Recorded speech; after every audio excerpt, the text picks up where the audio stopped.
Hello and welcome to the next turn of this Dominions multiplayer series that we do on YouTube with me and about 6 other YouTubers. If you're new to the series, please be aware that we aren't watching each other's videos, so we're really trying to make sure we don't have information about other people's turns that we shouldn't have, so please be aware of that in the comments, any other information that you could send towards my way. So last turn, well, I had a large victory against the Agatherian army, which was fantastic, and now there's a lot of other little catch-up battles where I'm just trying to capture territory, and he's trying to do some shenanigans with me as well. Let's read the messages first. We have from Vanheim. Please forgive us missing our monetary contributions to the war effort this month. We invested in the military in this month, the gold is scarce. Yeah, but yeah, I'm struggling on gold too. We had an agreement about those war provinces and when it came to me, but well, we're just gonna have to, yeah. I claimed the Brass Throne, which is sweet, and Frederick has searched Chilad, but now it's found. Look, I might as well have searched. I didn't get anything, but he wasn't doing anything relevant that turn anyway. So let's have a look about. This is whether we are privy to being able to see, because I have a spawned location. This, for the most part, appears to be Ermor's main army. This is like the first information I've ever had of Ermor doing anything ever, so I mean, it's not actually fighting anything of any relevance. That's a Vanheim unit. They're going to win, but it allows me to see what he's doing. He's got himself surrounded by lictors, so I don't really that familiar with Ermor, with Ermor's armies. But this is not a large army, and it's confusing to me that Vanheim lost against this. So, I mean, is this what Vanheim lost to? Like, things just aren't adding up for me. I'm very suspicious about a lot of things going on at the moment, and I think that's just generally the nature of a game like this, and it is a lot of fun. I've had a battle in Lydian range. I attacked this with a gargantuanly, absurdly large army. I was just like, well, I want it. I have this army, let's use it. So, I view my armies as capital, right? It needs to work for you, and you want to preserve it. So, hopefully I don't lose any units. Hopefully, I think I might have lost 1 or 2 units. That'd be a shame, but far from the end in the world. Again, it's the iron darts on this terrain that just slow down the battles quite a lot, but they do a lot of damage. I probably should have told him not to shoot iron darts, to be quite honest. And yeah, I lost a Pioneer, possibly unnecessary, probably friendly fire, but battle in Tiash, and this is, I think, where I goofed horribly.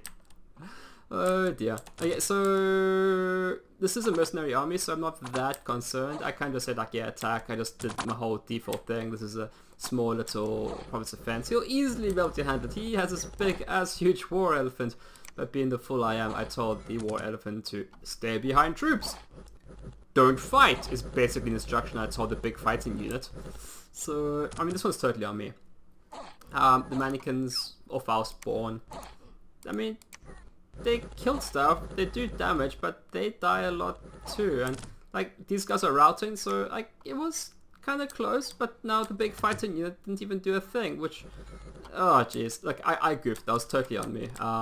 If I just told him to attack, I think I easily would have won that, but I didn't, so that's the way the cookie crumbles. Yeah, and because they were province defense, I basically killed nothing.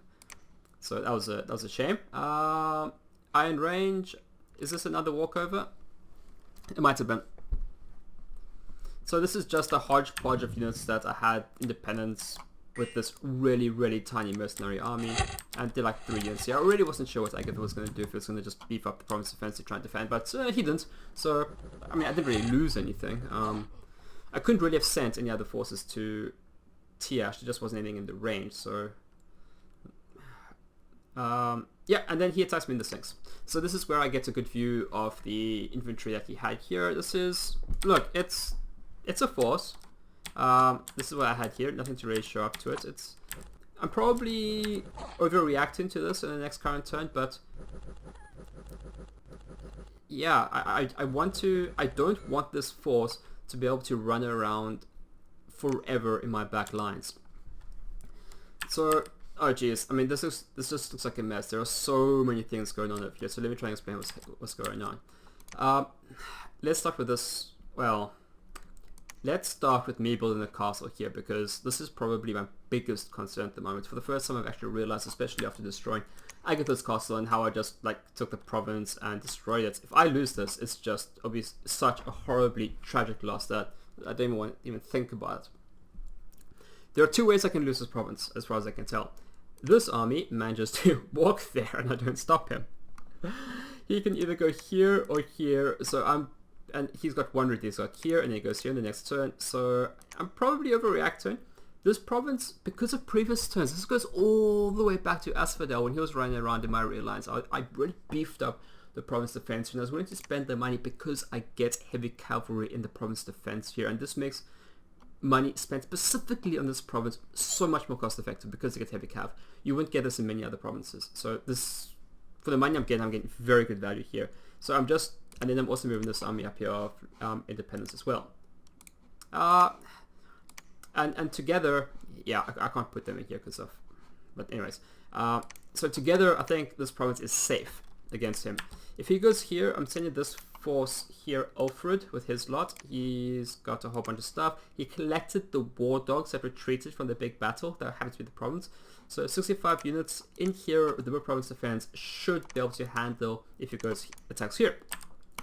If he attacks into Might Marsh, I'm moving my Prophet and Lock down here, and a whole bunch of the provinces from the Iron Rangers. So basically, I think if he moves here, he dies. If he moves here, he dies. If he moves here, he dies. If he stays put, he lives. If he moves here, he dies. I've actually asked Vanheim to attack the sinks. I don't know if he will, but hopefully he will. So that's the main plan. Vanheim sent me quite a large communication, and in it, he's covered a number of things. He's mentioned that Agathar has a large army in his capital. He has I'm going to be able to confirm that next time I spy unless he moves there. He has mentioned that Agathar now has magma children, which is unpleasant. This army here is strong, and he's encouraging me to attack Bergamum, and I'm like, no, I'm just not. This is not a good idea. I don't have my Priestmas with me. They're busy researching because I'm looking for the long-term research to actually try and win the game. And if he attacks here with this army and my army, I'm not confident I can win this. Or if I do win it, I think I'm going to hurt. So I don't want to fight a battle unless my Priestmas are here. And if he moves down here, then we can think about drawing everything up and actually having a nice big showdown, which I can do because all my forces will be adjacent to needed range next turn. So next turn I can merge them all back up here, which is very possibly a thing that's going to do. I am leaving Roderick to site search because I might as well. I mean, I could send him back here to do research, but let's site search. Site searching is fun. It's such a mechanic in the game that I really enjoy, which is probably why I went with a Rainbow Mage.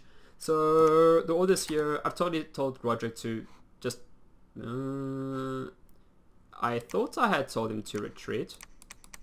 So just stand in the back. If anything shows up, just run away. It's not worth it. I mean, but then, like, what's Agatha going to attack this province with? The other major concern I have is actually Vanheim. He is huge. He has provinces down here all the way up to here, and for the most part, I haven't seen an army of his. I don't know what's happened. I've had communications, but pretty much only from him that he lost his army while sieging Irma, which is probably true, but I'm really worried about him. He's telling me that he's not going to attack Agatha next turn, but he will the turn thereafter. This all makes me so extremely uneasy. I'm hoping he views me as needing me to defeat Agatha or needing me to win the game still.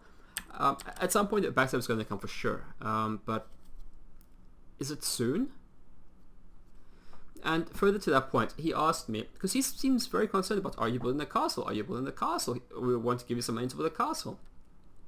And as you've seen, he's been quite consistently giving some money here and there, but never like a large amount. So Is he just buying trust to betray me in the last moment? So basically he said, like, are you building a castle? And I said, yes, I am building a castle, but I lied to him. I told him I'm building it in Might Marsh.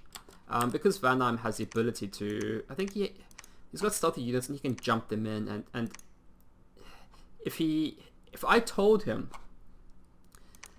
oh jeez, I think Jungle Forest is too far away for him to ambush me with like a flying Valkyrie attack. I'm not 100% sure. If he has them in either here, or maybe just stealthily looking somewhere else, he could probably hit Mike Marsh. So it's kind of a test, if we can trust him, and it's kind of to make sure that he can't snipe me in Jungle Forest. I've told no one I'm building the castle here, and I don't intend to. So it's a little bit of a lie. The lie will become apparent in a few turns' time when the castle is completed, and I'll explain to him my reservations at that point, and hopefully that'll make sense. I don't see any good reason why he needs to know where my castle is being built. And I think he'll believe Mike Marsh, because Mike Marsh has borders to all these provinces of excellent resource draw, which actually Jungle Forest really isn't going to have great resource draw. So maybe it was believable.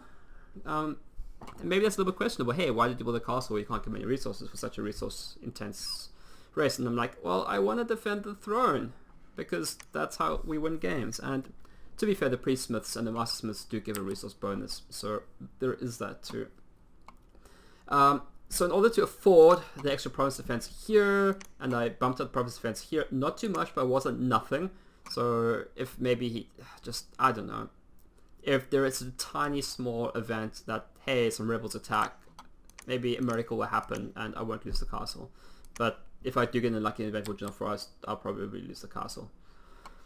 Speaking of which, this army will probably go to Jungle Forest. I didn't become aware, or didn't feel concerned about losing the castle from an event. I should have really considered that. Asphodel and Avalon are becoming interesting. From what I can tell, and of course you guys are probably watching everyone's videos, so you guys probably know exactly what's happening. But I don't. I can only see what I see. Asphodel did have a large army here. It moved. I think it's there. It makes sense. Avalon did have an army here. It moved, and I think it moved back. And I think he found some friends. I think he had a bigger army moving down here. I think he saw Asphodel's big army. He moved back to merge with his other army, made a bigger army, and there's probably going to be a huge showdown between these armies very soon. It's not really relevant that I see it with my spies, but I think it'll be really fun. I want to see it. So, I mean, that spy is probably best kept there from a strategic gameplay sense, and this spy there as well. I will know the consequences of the battle by whoever comes out of the forest. But if I can, I'd actually like to see it. Yeah, this is apparently all that Omar is. It's Asphodel and it's Agatha, so they're probably gonna be seriously thinking about joining up. So, yeah, and another thing, I really hope Avalon doesn't just backstab me in the back. He did give me a cauldron, so maybe I'm just a terrible ally, because I'm constantly fearing that people are about to backstab me. But I don't think so. Not men. I think he's too committed to our alliance of men. We've had an exchange. He's given me an enormous cauldron of broth, which my prophet has picked up, and he was only able to do that because I built a lab there. That was another of the reasons I don't think I mentioned it, is to why I built the lab. I mean, it was multi-focused. Most of the research, but also, hey, I can get the cauldron into my army real quick, if I can do that as well. So, not building any spies. Most of my money here went into building a priestsmith and some black pioneers, because in terms of resources to gold, these are the most disproportionate, so you get the most value from resources. It's always a bad idea to leave resources unspent. The only difference between a pioneer and a black pioneer is black pioneers cost more resources and are better. So if you're limited on gold, go for black pioneers. Fortunately, my income is large. I've got so many gems I don't really know what to deal with. I have considered just summoning a clockwork army. Again, if somebody jumps in here, if I get a bad event, it'll just be terrible. I don't want to lose all my priestsmiths, so they're all on automatic retreat. Anything bad happens, run away. We'll sort that out later. So I've made a huge burst, right? About 2 turns ago, I captured Might Marsh, I captured this, I captured this, I captured this, I'm going to capture this, and I'm going to recapture this back for sure at some point. And these are swamp provinces, it's got really low income. So I think, oh jeez, I just hope Vanheim doesn't backstab me next turn. That's all I'm really hoping for in this world. Where is Vanheim's army? I don't know. I really don't know what he's doing. He should have a very powerful army. I'm very concerned. Ah, oh, jeez. Maybe I'm just a bad ally. Maybe he's stuck super committed to our friendship, and maybe me just lying a little bit about the battle results and me lying about the castle is gonna precipitate a breaking of our alliance. I mean, it might, but I'm just looking. It's been hard for me to take a long-term view in this game just by the situation I've always been in. But just if I can the longer I survive, the stronger my army gets, the better the research I get. I've expanded my territory, so I think I'm in a good spot. I do think I'm in a good spot. One thing I did mention is that this is a level 3 throne, and it's actually been defended by the Titan Zeus. So that's actually a pretender you can play. So very, very powerful. I'm not that concerned about this because a winning move is to take this province. Once you already have 7 points of thrones, you take this province and you win the game. If you can have and maintain 7 points of thrones, you will have an army that can defeat this. So I think it's fairly moot what this army actually consists of. It's not that strong enough. I mean, it prevents someone from taking them too early on, but it's so strong for a late game. You're just easily able to take that, I think. Okay, join me next time. I don't promise any major battles next time, I hope. But yeah, this game is definitely, the alliances are going to break or shatter soon, I think. I don't want them to, but I'm scared. Okay, please join me next time to see the resolution of this turn. Okay, thank you for watching. Bye.